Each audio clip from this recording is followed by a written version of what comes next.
France Info. Le Premier ministre Jean Castex a donc parlé avant-hier, je cite, de dégradation manifeste de la situation épidémique en France. Il a notamment ciblé 3 endroits, la Guadeloupe, Bordeaux et Marseille, où a été constatée une évolution préoccupante des contaminations, notamment chez les plus à risque, comme les personnes âgées. Les préfets concernés doivent proposer des mesures complémentaires au gouvernement d'ici demain. Bonjour Jean-Luc Chauvin. Bonjour. Vous êtes président de la CCIMP, Chambre de commerce et d'industrie Marseille-Provence.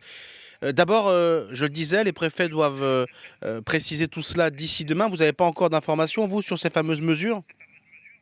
Écoutez, on n'a pas encore d'informations définitives. On a travaillé, on a échangé hier avec le préfet, avec la préfecture.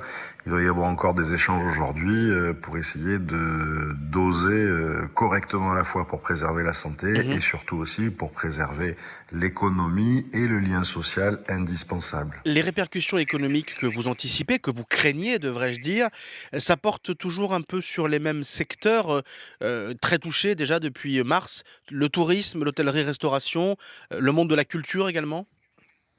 Écoutez, oui, d'une manière générale, le monde de la culture, le monde des événements est très impacté aujourd'hui, avec plus de 70% de son chiffre d'affaires perdu depuis le début d'année.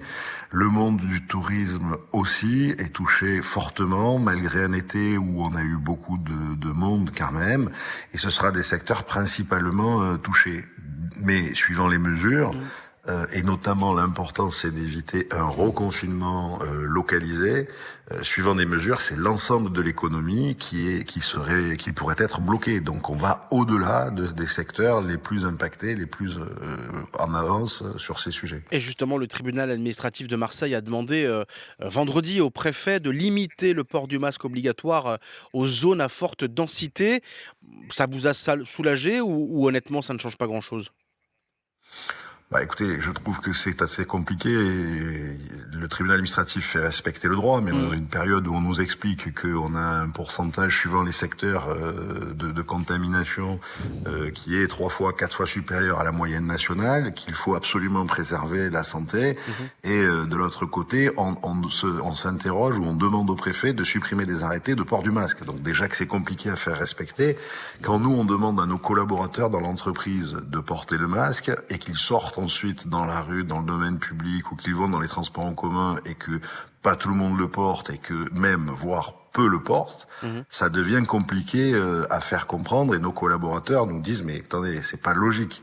C'est pas de gaieté de cœur qu'on porte le masque, on le porte tous parce qu'il faut se préserver, il faut préserver notre entourage, il faut respecter les gestes barrières. Et moi je crois qu'en réalité, il faut tous qu'on comprenne bien que si on ne respecte pas ces gestes barrières, on aura d'autres contraintes, dont des contraintes qui vont pénaliser les personnes que vous représentez. Qui peuvent aller jusqu'au reconfinement et qui vont pénaliser tout le monde. Pas que les personnes que je représente, tous nos salariés, nos enfants qui ne vont peut-être pas aller à l'école parce que les classes seront fermées, qui vont prendre du retard, bref, l'ensemble de la société. Sur la situation à Marseille, justement, on sait qu'il y a une augmentation des admissions en réanimation ces derniers jours. Si on prend par exemple l'hôpital de la Timone, ils ont 32 ou 34 lits. Vendredi, il y avait déjà 26 personnes admises en réanimation. Ça veut dire qu'il y a des capacités déjà presque saturées, que la situation est préoccupante. Vous, représentant des commerçants, des industriels, vous êtes un peu sur la même ligne de crête, finalement, que les pouvoirs publics. Vous l'avez déjà un peu dit, préserver la santé, mais ne pas, entre guillemets, tuer les commerces et l'activité.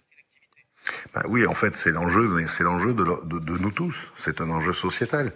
Bien sûr que la santé, c'est un sujet prioritaire, mais de l'autre côté, il faut éviter une catastrophe économique qui créerait derrière probablement des fermetures d'entreprises et du chômage en chaîne. Et donc, il y aurait des conséquences sociales colossales.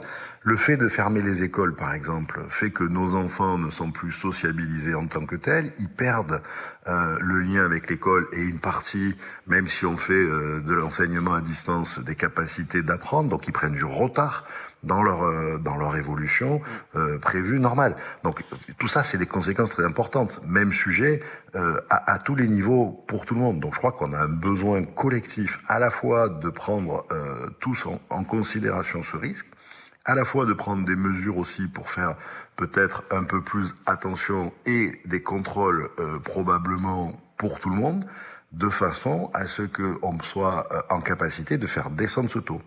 Et Et quant au nombre de lits, je voudrais vous dire quand même que la situation et les chiffres que vous donnez sont justes, mais on ne parle actuellement que des lits qui ont été spécialisés en oui, réanimation Covid. Donc juste on a encore une réserve de lits éventuellement, mais le problème reste le même. sur les secteurs d'activité dont on parlait et dont vous craignez qu'ils soient encore plus exposés en cas de mesures trop contraignantes, le fait que le gouvernement décide de ramener, de réduire la fameuse quatorzaine, l'isolement de 14 à 7 jours, ça vous a plutôt rassuré. Ça veut dire aussi, une des traductions concrètes, c'est que les gens vont pouvoir, pour la plupart, retourner travailler plus vite.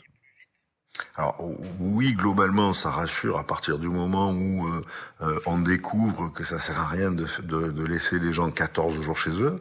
De l'autre côté, c'est aussi un élément différent, puisqu'aujourd'hui, les tests que nos collaborateurs ou que nous-mêmes pouvons passer, souvent on a les résultats entre 5 à 7 jours, voire 8 jours Mmh. après.